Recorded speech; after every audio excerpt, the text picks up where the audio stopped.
ರಾಜ್ಯದ ಜನರಿಗೆ ಇವತ್ತು ವಿದ್ಯುತ್ ದರ ಏರಿಕೆಯಿಂದಾಗಿ ಮತ್ತೆ ಶಾಕನ್ನು ಸರ್ಕಾರ ಕೊಟ್ಟಿರ್ತಕ್ಕಂಥದ್ದು. ಈ ಬಗ್ಗೆ ಬಿಜೆಪಿ ರಾಜ್ಯಾಧ್ಯಕ್ಷ ಅಂತ BY ವಿಜೇಂದ್ರ ಅವರ ರಿಯಾಕ್ಷನನ್ನು ಕೇಳ್ತೇನೆ.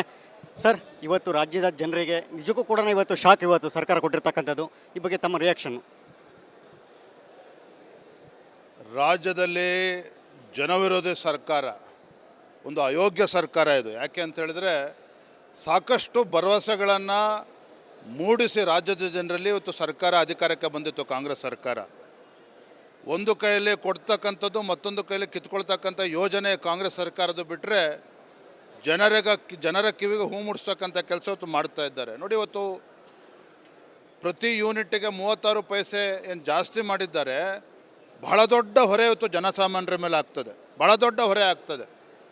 ಒಂದು ಕಡೆ ಯೋಗ್ಯತೆಗೆ, ಇವರು ಕಾಂಗ್ರೆಸ್ ಸರ್ಕಾರದ ಯೋಗ್ಯತೆಗೆ ರೈತರಿಗೆ 7 ತಾಸು ವಿದ್ಯುತ್ ಕೊಡೋಕ್ಕೆ ಆಗ್ತಾಯಿಲ್ಲ. ರೈತರು ಪರದಾಡ್ತಾ ಇದ್ದಾರೆ. ಒಂದು ಕಡೆ ಭೀಕರ ಬರ್ತಕ್ಕಂಥ ಪರಿಸ್ಥಿತಿ. ರೈತರಿಗೆ 7 ತಾಸು ವಿದ್ಯುತ್ ಕೊಡೋಕ್ಕಾಗ್ತಾಯಿಲ್ಲ. ರಾತ್ರಿ 12 ಗಂಟೆಗೆ 1 ಗಂಟೆಗೆ ಹೋಗಿ ನಮ್ಮ ರೈತ ಪಾಪ ಹೊಲದಲ್ಲಿ ಕಾಯಬೇಕು. ಈ ರೀತಿ ಪರಿಸ್ಥಿತಿ.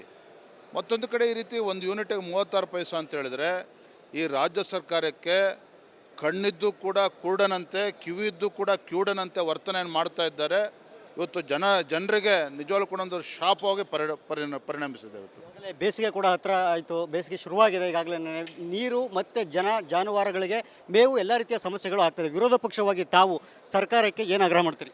ವಿರೋಧ ಪಕ್ಷವಾಗಿ ನಾನು ಈಗಾಗಲೇ ಹಲವಾರು ಬಾರಿ ನಾನು ಮಾತನಾಡಿದ್ದೇನೆ. ಈಗಾಗಲೇ ಬಿಸಿಲು ನಾನು ನೋಡ್ತಾ ಇದ್ದರೆ ಬರ್ತಕ್ಕಂಥ ಏಪ್ರಿಲ್ ಮೇ ಅಷ್ಟೊತ್ತಿಗೆ ಯಾವ ಪರಿಸ್ಥಿತಿಗೆ ಹೋಗಿ ಮುಟ್ತದೋ ನಾವು ಗೊತ್ತಿಲ್ಲ. ನಾನು ರಾಜ್ಯ ಸರ್ಕಾರಕ್ಕೆ ಆಗ್ರಹ ಮಾಡಿದ್ದೇನೆ. ಮೊದಲನೇದಾಗಿ ಇವತ್ತೇನು ಬೆಲೆ ಏರಿಕೆಯನ್ನು ಮಾಡಿದ್ದಾರೆ ವಿದ್ಯುತ್ಗೆ 36 ಪೈಸೆ, ಅದನ್ನು ಹಿಂತೆಗೆದುಕೊಳ್ಬೇಕು. ಬೇಸಿಗೆ ಬಹಳ ಭೀಕರವಾಗಿದೆ. ಹಾಗಾಗಿ ಜಾನುವಾರುಗಳಿಗೆ ಇವತ್ತು ದವಸ ಧಾನ್ಯಗಳನ್ನು ಇವತ್ತು ಕ್ರೋಢೀಕರಿಸತಕ್ಕಂಥದ್ದು, ಶುದ್ಧ ಕುಡಿಯೋ ನೀರು ಇವತ್ತು ಗ್ರಾಮೀಣ ಭಾಗದಲ್ಲಿ ಅದ್ರ ಬಗ್ಗೆ ಗಮನ ಹರಿಸ್ಬೇಕು. ಮಂತ್ರಿಗಳು ಇಲ್ಲಿ ಬೆಂಗಳೂರಿನಲ್ಲೇ AC ರೂಮಲ್ಲಿ ಕೂರೋದನ್ನು ಬಿಟ್ಟು ಅವರ ಜಿಲ್ಲೆಗಳು ಏನಿದ್ದಾರೆ ಉಸ್ತುವಾರಿಗಳು, ಆ ಜಿಲ್ಲೆಗಳಿಗೆ ಹೋಗಿ ವಾಸ್ತವಿಕ ಪರಿಸ್ಥಿತಿ ಅರ್ಥ ಮಾಡಿಕೊಂಡು ಇವತ್ತು ರಾಜ್ಯ ಸರ್ಕಾರ ಇವತ್ತು ಸನ್ನದ್ಧರಾಗಬೇಕಾಗ್ತದೆ. ಈ ನಿಟ್ಟಿನಲ್ಲೂ ಕೂಡ ರಾಜ್ಯ ಸರ್ಕಾರ ಗಮನಿಸಬೇಕು. ಇದನ್ನು ಕೂಡ ಆಗ್ರಹ ಮಾಡ್ತಾ ಇದ್ದೇನೆ. ವಿರೋಧ ಪಕ್ಷವಾಗಿ ಯಾವ ರೀತಿಯ ಸಿದ್ಧತೆ ಮಾಡಿದ್ದೀರಿ ಅನ್ನೋದು ರಾಜ್ಯ ಪ್ರವಾಸ ಕೈಗೊಳ್ಳುವಂಥದ್ದು? ಯಾಕೆಂತಂದರೆ ಇನ್ನು ಸ್ವಲ್ಪ ದಿನದಲ್ಲಿ ಶುರುವಾಗುವಂಥದ್ದು, ಇದು ಪ್ರತಿ ವರ್ಷವೂ ಕೂಡ ನಡ್ಕೊಂಬರೋಂಥದ್ದು. ಬೇಸಿಗೆ ಶುರುವಾಯಿತು ಅಂತಂದರೆ ಒಂದಲ್ಲ ಒಂದು ರೀತಿಯ ಸಮಸ್ಯೆಗಳು. ಪಕ್ಷವಾಗಿ ನಮ್ಮ ಕರ್ತವ್ಯ ನಾವು ಏನು ಮಾಡಬೇಕು ಅದು ಮಾಡೇ ಮಾಡ್ತೇವೆ. ರಾಜ್ಯಾದ್ಯಂತ ನಾವು ಪ್ರವಾಸನ ಕೂಡ ಮಾಡ್ತೇವೆ.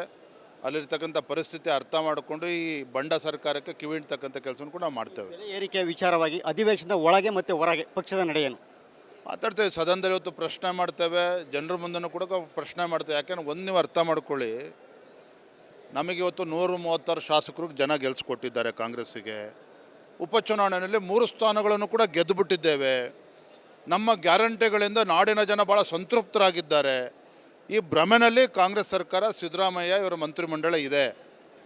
ಹಾಗಾಗಿ ಇವರನ್ನು ರಾಜ್ಯದ ಜನರ ಮುಂದೆ ಹೋಗಿ ವಾಸ್ತವಿಕ ಸತ್ಯವನ್ನು ಅರ್ಥ ಮಾಡಿಕೊಟ್ಟು ಜನರೇ ಬಡಿಗೆ ಹಿಡಿಬೇಕು. ಆ ರೀತಿ ಒಂದು ವಾತಾವರಣ ನಿರ್ಮಾಣ ಮಾಡ್ತೀವಿ. ಯೋಜನೆಗಳ ಹುಮ್ಮಸ್ನಲ್ಲಿ ಸರ್ಕಾರ ಏನೋ ಇದೆ, ಆದರೆ ರಾಜ್ಯದ ಜನರಿಗೆ ಮಾತ್ರ ಒಂದಲ್ಲ ಒಂದು ತಪ್ಪಿ ಒಂದು ಮೇಲ್ಮೇಲೆ ಬೆಲೆ ಏರಿಕೆಗಳು ಆಗ್ತಾ ಇರ್ತಕ್ಕಂಥ ಎಲ್ಲ ಒಂದು ಕಡೆ ಗ್ಯಾರಂಟಿ ಯೋಜನೆಗಳ ಮುಖ್ಯಮಂತ್ರಿಗಳು ಹೆಲಿಕಾಪ್ಟರ್ ಏರೋದನ್ನು ಬಿಟ್ಟು ರಾಜ್ಯದಲ್ಲಿ ಇವತ್ತು ನಡ್ಕೊಂಡು ಹೋಗಲೇ ಜನರ ಮಧ್ಯೆ ಆಗ್ಯಾಕೆ ಪಾದಯಾತ್ರೆ ಮಾಡಿದ್ರಲ್ಲ ಕಾಂಗ್ರೆಸ್ ನಡೆಗೆ ಕೃಷ್ಣ ಕಡೆಗೆ ಅಂತೇಳಿ, ಅದೇ ರೀತಿ ಪಾದಯಾತ್ರೆ ಮಾಡಿದ್ರೆ ಇವರ ಬಣ್ಣ ಏನು ಅಂತೇಳಿ ಬಯಲಾಗ್ತದೆ. ಕೊನೆಯದಾಗಿ ಮುಖ್ಯಮಂತ್ರಿಗಳವರ ಹೆಲಿಕಾಪ್ಟರ್ ಬಿಲ್ಗಳು ಕೂಡ ಕಳೆದ ವರ್ಷ ಮತ್ತು ಈ ವರ್ಷಕ್ಕೆ ಹೋಲಿಸಿದ್ರೆ 4 ರಿಂದ 5 ಕೋಟಿ ಜಾಸ್ತಿ ಆಗಿದೆ. ಈ ವರ್ಷ ಸುಮಾರು 19 ಕೋಟಿಯಷ್ಟು ಆಗಿರ್ತಕ್ಕಂಥದ್ದು. ರಾಜ್ಯದ ಮುಖ್ಯಮಂತ್ರಿಗಳು ಎಲ್ಲಿ ಓಡಾಡಿದ್ದಾರೆ ಅನ್ನೋದೇ ಅನುಮಾನ ನನಗೆ ಇರ್ತಕ್ಕಂಥ. ಬರೀ ಅಂತ ಹೇಳಿದ್ರೆ ರಾಜ್ಯದ ಮುಖ್ಯಮಂತ್ರಿಗಳು ಅಥವಾ ಹಳೆ ಮೈಸೂರು ಭಾಗಕ್ಕೆ ಮುಖ್ಯಮಂತ್ರಿಗಳು ಅಂತೇಳಿ ಜನ ಪ್ರಶ್ನೆ ಮಾಡ್ತಾ ಇದ್ದಾರೆ. ಯಾಕೆಂದರೆ ನೀವು ನೋಡಿ, ಉಪಚುನಾವಣೆಗಳು ಬಂದಾಗ ಉತ್ತರ ಕರ್ನಾಟಕ ಪ್ರವಾಸ ಮಾಡಿದ್ದಾರೆ, ಇಲ್ಲ ಅಂತ ಹೇಳೋದಿಲ್ಲ. ಬೆಳಗಾವಿನಲ್ಲಿ ಅಧಿವೇಶನ ಇದ್ದಾಗ ಬೆಳಗಾವಿಗೆ ಬಂದಿದ್ದಾರೆ, ನಾನು ಇಲ್ಲ ಅಂತ ಹೇಳೋದಿಲ್ಲ. ಅದು ಬಿಟ್ಟರೆ ಬೇರೆ ಸಂದರ್ಭದಲ್ಲಿ ಈ ರಾಜ್ಯದ ಮುಖ್ಯಮಂತ್ರಿಗಳು, ಉಪಮುಖ್ಯಮಂತ್ರಿಗಳು ಜಿಲ್ಲಾ ಪ್ರವಾಸ ಮಾಡಿದ್ದಾರಾ, ಇದು ನೀವು ಪ್ರಶ್ನೆ ಮಾಡಿ ಮುಖ್ಯಮಂತ್ರಿಗಳಿಗೆ. ಹಾಗಾಗಿ ಇವರು ರಾಜ್ಯದ ಮುಖ್ಯಮಂತ್ರಿಗಳು ಯಾರೂ ಕೂಡ ಅನ್ಸೇ ಇಲ್ಲ ಮುಖ್ಯಮಂತ್ರಿಗಳು ಅಂತೇಳಿ. Thank you. ಇದಿಷ್ಟು ಕೂಡ ಬಿಜೆಪಿ ರಾಜ್ಯಾಧ್ಯಕ್ಷರಂತ BY ವಿಜೇಂದ್ರ ಅವರ ಮಾತು. ಅವರು ನೇರವಾಗಿ ಸರ್ಕಾರವನ್ನು ತರಾಟೆಗೆ ತೆಗೆದುಕೊಳ್ಳೋದು ಅಷ್ಟೇ ಅಲ್ಲದೇ ವಿಧಾನಸೌಧದ ಒಳಗೆ ಮತ್ತು ಹೊರಗೆ ಕೂಡ ದೊಡ್ಡ ಮಟ್ಟದಲ್ಲಿ ಹೋರಾಟಕ್ಕೂ ಕೂಡ ಸರ್ಕಾರದ ವಿರುದ್ಧ ಹೋರಾಟಕ್ಕೆ BY ವಿಜೇಂದ್ರ ಮುಂದಾಗೋ ಕುರಿತಂತೆ ಒಂದು ಸಣ್ಣ ಸುಳಿವನ್ನು ಕೂಡ ಕೊಟ್ಟಿದ್ದಾರೆ. ಜೊತೆಗೆ ಮುಂದೆ ರಾಜ್ಯ ಪ್ರವಾಸವನ್ನು ಮಾಡೋದರ ಕುರಿತು ಕೂಡ ಒಂದು ಸುಳಿವನ್ನು ಕೊಟ್ಟಿರ್ತಕ್ಕಂಥದ್ದು. ಅಂದರೆ ಮುಂದೆ ಬೇಸಿಗೆ ತುಂಬ ದೊಡ್ಡ ಮಟ್ಟಕ್ಕೆ ಹೋಗ್ತಾ ಇರೋದ್ರಿಂದ ಒಂದು ರೈತರ ಮತ್ತು ಜನರ ನೆರವಿಗೆ ಮುಂದಾಗೋದಕ್ಕೆ ನಿಟ್ಟಿನಲ್ಲಿ ಕೂಡ ಜನರ ಬಳಿ ಹೋಗ್ತೇವೆ, ಪ್ರವಾಸವನ್ನು ಮಾಡ್ತೇವೆ ಅಂತಕ್ಕಂಥ ಮಾತನ್ನು ಕೂಡ ಹೇಳಿರ್ತಕ್ಕಂಥದ್ದು.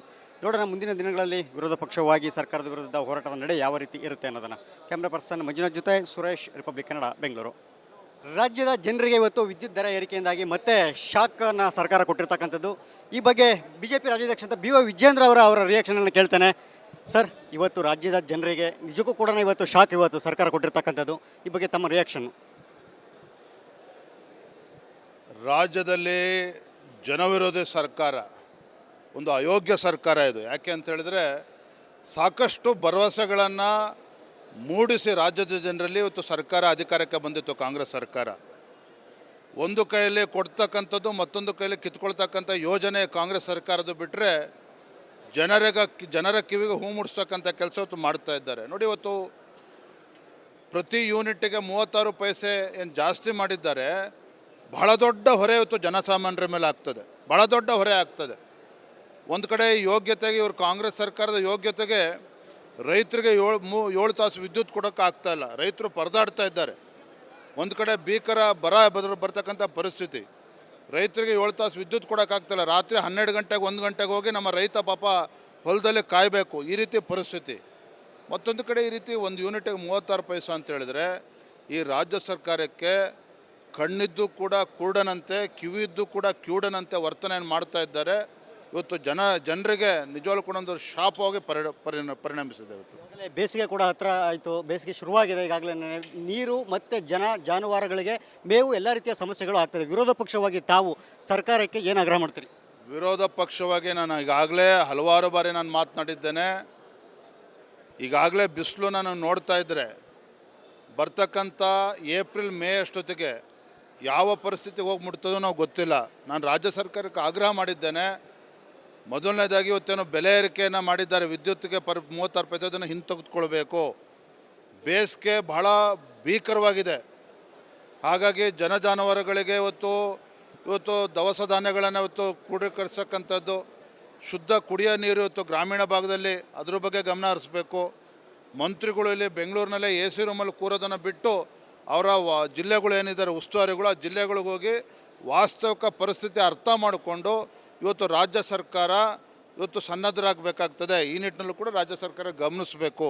ಇದನ್ನು ಕೂಡ ಆಗ್ರಹ ಮಾಡ್ತಾ ಇದ್ದೇನೆ. ವಿರೋಧ ಪಕ್ಷವಾಗಿ ಯಾವ ರೀತಿಯ ಸಿದ್ಧತೆ ಮಾಡಿದ್ದೀರಿ ಅನ್ನೋದು ರಾಜ್ಯ ಪ್ರವಾಸ ಕೈಗೊಳ್ಳುವಂಥದ್ದು? ಯಾಕೆಂತಂದರೆ ಇನ್ನು ಸ್ವಲ್ಪ ದಿನದಲ್ಲಿ ಶುರುವಾಗುವಂಥದ್ದು, ಇದು ಪ್ರತಿ ವರ್ಷವೂ ಕೂಡ ನಡ್ಕೊಂಬರೋಂಥದ್ದು.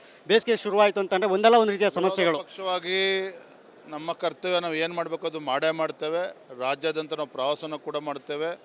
ಅಲ್ಲಿರ್ತಕ್ಕಂಥ ಪರಿಸ್ಥಿತಿ ಅರ್ಥ ಮಾಡಿಕೊಂಡು ಈ ಬಂಡ ಸರ್ಕಾರಕ್ಕೆ ಕಿವಿಡ್ತಕ್ಕಂಥ ಕೆಲಸವನ್ನು ಕೂಡ ನಾವು ಮಾಡ್ತೇವೆ. ಬೆಲೆ ಏರಿಕೆ ವಿಚಾರವಾಗಿ ಅಧಿವೇಶನದ ಒಳಗೆ ಮತ್ತು ಹೊರಗೆ ಪಕ್ಷದ ನಡೆಯೇನು ಮಾತಾಡ್ತೇವೆ. ಸದನದಲ್ಲಿ ಇವತ್ತು ಪ್ರಶ್ನೆ ಮಾಡ್ತೇವೆ, ಜನರ ಮುಂದೆನೂ ಕೂಡ ಪ್ರಶ್ನೆ ಮಾಡ್ತೇವೆ. ಯಾಕೆಂದ್ರೆ ಒಂದು ನೀವು ಅರ್ಥ ಮಾಡ್ಕೊಳ್ಳಿ, ನಮಗೆ ಇವತ್ತು 136 ಶಾಸಕರು ಜನ ಗೆಲ್ಲಿಸ್ಕೊಟ್ಟಿದ್ದಾರೆ ಕಾಂಗ್ರೆಸ್ಸಿಗೆ. ಉಪಚುನಾವಣೆಯಲ್ಲಿ 3 ಸ್ಥಾನಗಳನ್ನು ಕೂಡ ಗೆದ್ದುಬಿಟ್ಟಿದ್ದೇವೆ. ನಮ್ಮ ಗ್ಯಾರಂಟಿಗಳಿಂದ ನಾಡಿನ ಜನ ಭಾಳ ಸಂತೃಪ್ತರಾಗಿದ್ದಾರೆ. ಈ ಭ್ರಮೆನಲ್ಲಿ ಕಾಂಗ್ರೆಸ್ ಸರ್ಕಾರ, ಸಿದ್ದರಾಮಯ್ಯ ಇವರ ಮಂತ್ರಿಮಂಡಲ ಇದೆ. ಹಾಗಾಗಿ ಇವರನ್ನು ರಾಜ್ಯದ ಜನರ ಮುಂದೆ ಹೋಗಿ ವಾಸ್ತವಿಕ ಸತ್ಯವನ್ನು ಅರ್ಥ ಮಾಡಿಕೊಟ್ಟು ಜನರೇ ಬಡಿಗೆ ಹಿಡಿಬೇಕು. ಆ ರೀತಿ ಒಂದು ವಾತಾವರಣ ನಿರ್ಮಾಣ ಮಾಡ್ತೇವೆ. ಯೋಜನೆಗಳ ಹುಮ್ಮಸ್ನಲ್ಲಿ ಸರ್ಕಾರ ಏನೋ ಇದೆ, ಆದರೆ ರಾಜ್ಯದ ಜನರಿಗೆ ಮಾತ್ರ ಒಂದಲ್ಲ ಒಂದು ತಪ್ಪಿ ಒಂದು ಮೇಲ್ಮೇಲೆ ಬೆಲೆ ಏರಿಕೆಗಳು ಆಗ್ತಾ ಇರ್ತಕ್ಕಂಥ ಎಲ್ಲ ಒಂದು ಕಡೆ ಗ್ಯಾರಂಟಿ ಯೋಜನೆಗಳ ಮಂತ್ರಿಗಳು ಹೆಲಿಕಾಪ್ಟರ್ ಏರೋದನ್ನು ಬಿಟ್ಟು ರಾಜ್ಯದಲ್ಲಿ ಇವತ್ತು ನಡ್ಕೊಂಡು ಹೋಗಲಿ, ಜನರ ಮಧ್ಯೆ ಆಗ್ಯಾಕೆ ಪಾದಯಾತ್ರೆ ಮಾಡಿದ್ರಲ್ಲ ಕಾಂಗ್ರೆಸ್ ನಡೆಗೆ ಕೃಷ್ಣ ಕಡೆಗೆ ಅಂತೇಳಿ, ಅದೇ ರೀತಿ ಪಾದಯಾತ್ರೆ ಮಾಡಿದ್ರೆ ಇವರ ಬಣ್ಣ ಏನು ಅಂತೇಳಿ ಬಯಲಾಗ್ತದೆ. ಕೊನೆಯದಾಗಿ ಮುಖ್ಯಮಂತ್ರಿಗಳವರ ಹೆಲಿಕಾಪ್ಟರ್ ಬಿಲ್ಗಳು ಕೂಡ ಕಳೆದ ವರ್ಷ ಮತ್ತು ಈ ವರ್ಷಕ್ಕೆ ಹೋಲಿಸಿದ್ರೆ 4 ರಿಂದ 5 ಕೋಟಿ ಜಾಸ್ತಿ ಆಗಿದೆ. ಈ ವರ್ಷ ಸುಮಾರು 19 ಕೋಟಿಯಷ್ಟು ಆಗಿರ್ತಕ್ಕಂಥದ್ದು. ರಾಜ್ಯದ ಮುಖ್ಯಮಂತ್ರಿಗಳು ಎಲ್ಲಿ ಓಡಾಡಿದ್ದಾರೆ ಅನ್ನೋದೇ ಅನುಮಾನ ನನಗೆ ಇರ್ತಕ್ಕಂಥ ಬರೀ ಅಂತ ಹೇಳಿದ್ರೆ ರಾಜ್ಯದ ಮುಖ್ಯಮಂತ್ರಿಗಳು ಅಥವಾ ಹಳೆ ಮೈಸೂರು ಭಾಗಕ್ಕೆ ಮುಖ್ಯಮಂತ್ರಿಗಳು ಅಂತೇಳಿ ಜನ ಪ್ರಶ್ನೆ ಮಾಡ್ತಾ ಇದ್ದಾರೆ. ಯಾಕಂದರೆ ನೀವು ನೋಡಿ, ಉಪಚುನಾವಣೆಗಳು ಬಂದಾಗ ಉತ್ತರ ಕರ್ನಾಟಕ ಪ್ರವಾಸ ಮಾಡಿದ್ದಾರೆ, ಇಲ್ಲ ಅಂತ ಹೇಳೋದಿಲ್ಲ. ಬೆಳಗಾವಿನಲ್ಲಿ ಅಧಿವೇಶನ ಇದ್ದಾಗ ಬೆಳಗಾವಿಗೆ ಬಂದಿದ್ದಾರೆ, ನಾನು ಇಲ್ಲ ಅಂತ ಹೇಳೋದಿಲ್ಲ. ಅದು ಬಿಟ್ಟರೆ ಬೇರೆ ಸಂದರ್ಭದಲ್ಲಿ ಈ ರಾಜ್ಯದ ಮುಖ್ಯಮಂತ್ರಿಗಳು, ಉಪಮುಖ್ಯಮಂತ್ರಿಗಳು ಜಿಲ್ಲಾ ಪ್ರವಾಸ ಮಾಡಿದ್ದಾರೆ. ಇದನ್ನು ಪ್ರಶ್ನೆ ಮಾಡಿ ಮುಖ್ಯಮಂತ್ರಿಗಳಿಗೆ. ಹಾಗಾಗಿ ಇವರು ರಾಜ್ಯದ ಮುಖ್ಯಮಂತ್ರಿಗಳು ಯಾರೂ ಕೂಡ ಅನಿಸೇ ಇಲ್ಲ ಮುಖ್ಯಮಂತ್ರಿಗಳು ಅಂತೇಳಿ. Thank you.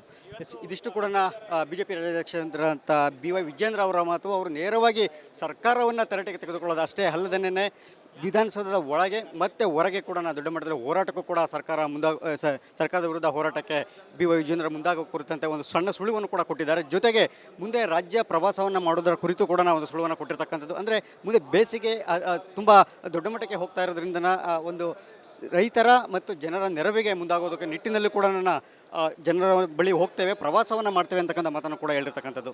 ನೋಡೋಣ ಮುಂದಿನ ದಿನಗಳಲ್ಲಿ ವಿರೋಧ ಪಕ್ಷವಾಗಿ ಸರ್ಕಾರದ ವಿರುದ್ಧ ಹೋರಾಟದ ನಡೆ ಯಾವ ರೀತಿ ಇರುತ್ತೆ ಅನ್ನೋದನ್ನು.